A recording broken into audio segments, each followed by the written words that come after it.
Alors, l'actualité financière qui fait pas plaisir, c'est qu'un amendement d'un député MoDem prévoit d'augmenter l'imposition sur les revenus de notre capital.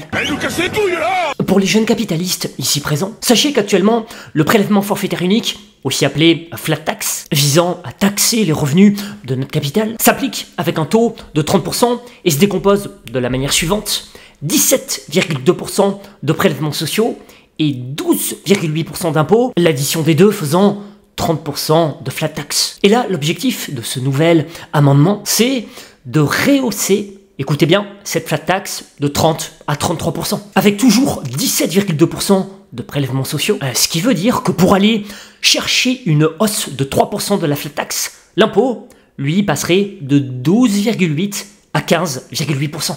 Quelle indignité. Soit 17,2% de prélèvements sociaux plus 15,8% d'impôts égale 33% de flat tax. Autrement dit, même si cette hausse de la flat tax à 33% est une mauvaise nouvelle pour les capitalistes que nous sommes, si on veut rester dans une dynamique positive, cela veut dire que nos PEA ne seraient pas impactés par cette hausse de la flat tax, puisque, rappelons que le plan épargne en action, au bout de 5 années de détention, voit la partie impôt sur le revenu réduite à 0. Or, c'est justement la partie impôt de la flat tax que le gouvernement pourra augmenter. Donc, cela voudrait dire que les profits que l'on réalise sur nos actions PEA échapperaient à la hausse de 3% de la flat tax. Ça, c'est intéressant. Voilà pourquoi, à titre personnel, je vais continuer de m'intéresser aux actions PEA, et notamment françaises, car notre CAC 40 se compose de belles sociétés internationalisées. Là, vous voyez, ce que je vous affiche à l'écran, ce sont les plus fortes variations de la semaine sur le CAC 40. En plus forte hausse de la semaine, on retrouve Téléperformance, BNP Paribas, Safran, Airbus, Thales. En plus forte baisse du CAC 40 sur la semaine, on retrouve L'Oréal, LVMH, Total Energy, Hermès, Dassault Systèmes.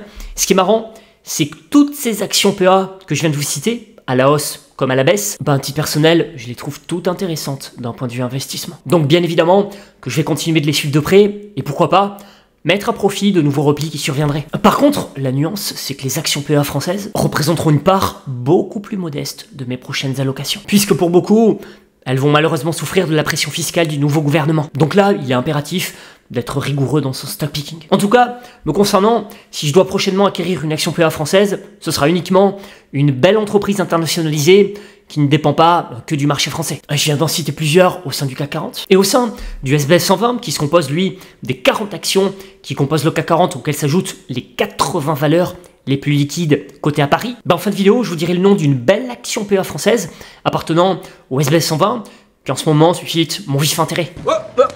Une action PEA que je trouve parfaite pour se protéger du déclin français. Moi je dis allons-y quoi. Alors, en parlant du déclin français, j'en profite pour faire une piqûre de rappel. En raison de la nouvelle pression fiscale de la France sur nos belles entreprises françaises, il est plus que jamais important de se diversifier à l'international. Donc là, si vous étiez focus uniquement sur le marché français, c'est le moment ou jamais d'envisager l'idée d'exposer une partie de votre capital à des actions cotées en dehors de la zone euro. Et le marché américain devrait rester parfait pour ça, car c'est le cœur de la finance mondiale. Qui dit cœur de la finance mondiale dit flux acheteur plus important. Donc, in fine, possiblement plus de performance à aller chercher sur le marché action. D'ailleurs, en parlant de performance, l'action McDonald's que je vous indique acheter dans ma newsletter début juillet vient cette semaine de franchir les 310 $. Outre la plus-value latente de plus de 26%, ce qui est intéressant de noter, c'est que le cours de bourse s'est apprécié de près de 20% sur la période juillet-septembre, surpassant nettement le S&P 500, qui lui n'a gagné que 5,5%, ce qui laisse présager sur McDo une belle poursuite de la dynamique haussière à la vue du flux acheteur permettant de surpasser le S&P 500 sur les 3 derniers mois. Et en parlant de surpasser le S&P 500, vous retrouverez dans ma newsletter de ce matin, promenez en description, une toute nouvelle recommandation acheteuse provenant de mon Axel AlphaPix. Et comme le rendement du portefeuille AlphaPix éclate totalement celui du S&P 500, à titre perso, je me sers activement de ce service de construction de portefeuille pour m'aider dans mon stock picking. C'est notamment grâce à ce service que j'ai pu vous partager quelques jolis coups boursiers. Et pour les nouveaux en cherchant compte bourse, vous trouverez également en description mes 2 courtiers de prédilection pour investir à l'international avec bonus à la clé. Alors, toujours côté US, cette semaine, en termes de publication. Mercredi en après-bourse, je surveillerai pour ma part la publication de Tesla. Même si je vous indiquais en septembre dernier avoir vendu la totalité de ma position, je continue de trouver de l'intérêt dans cette action, donc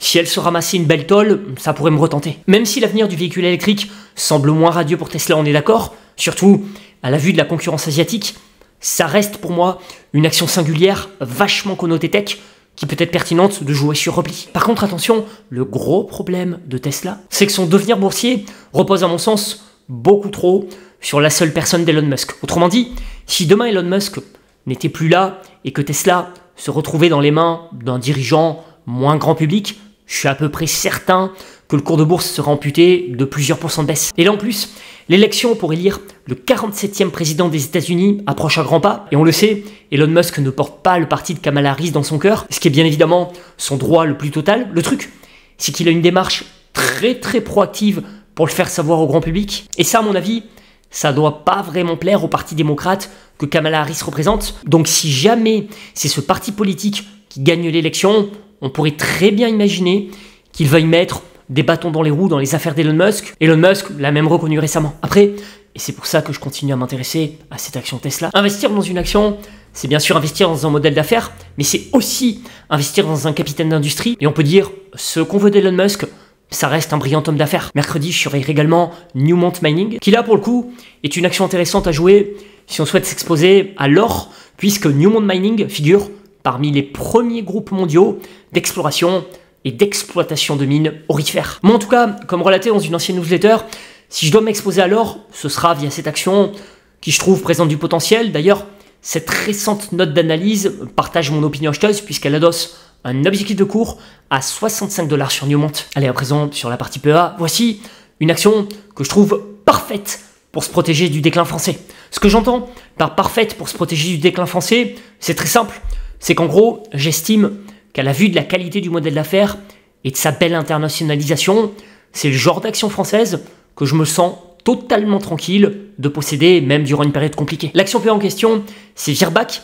Et si je décide d'en reparler, c'est parce que l'action vient de chuter vendredi. Ce qui, perso, en raison de la qualité fondamentale, a tendance à attiser mon appétit. Je reviens pas sur la partie fondamentale, car j'ai déjà traité ça. La santé animale, moi, c'est un business que je trouve ultra intéressant, vous le savez. Là, je voulais juste, en guise d'update, vous partager cette note d'analyse toute fraîche, qui rejoint totalement mon opinion acheteuse, avec un titre assez équivoque. Petit accident de parcours pour Virbac en bourse, à mettre à profit. L'action du laboratoire vétérinaire plie ce vendredi en réaction à l'annonce d'une moindre croissance des ventes au troisième trimestre.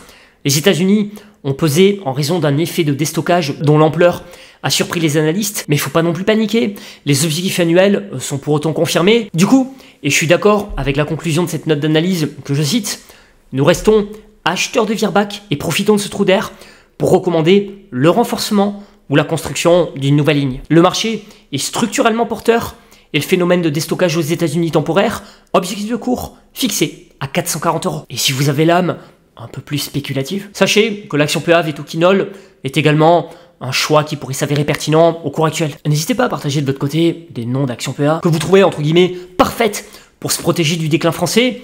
Dans ma précédente vidéo, j'en ai cité d'autres, et là, Virbac, en raison de sa récente baisse, je souhaitais ce soir en dire deux mots pour vous réitérer mon attrait pour la valeur. Pour information, mardi publieront L'Oréal et Interparfums, et là, pareil que Virbac, si ça déplaît au marché, ça pourrait entraîner une baisse, et moi je vous le dis par anticipation, ça c'est aussi le genre d'action PEA que je trouve, entre guillemets, parfaite pour se protéger du déclin français.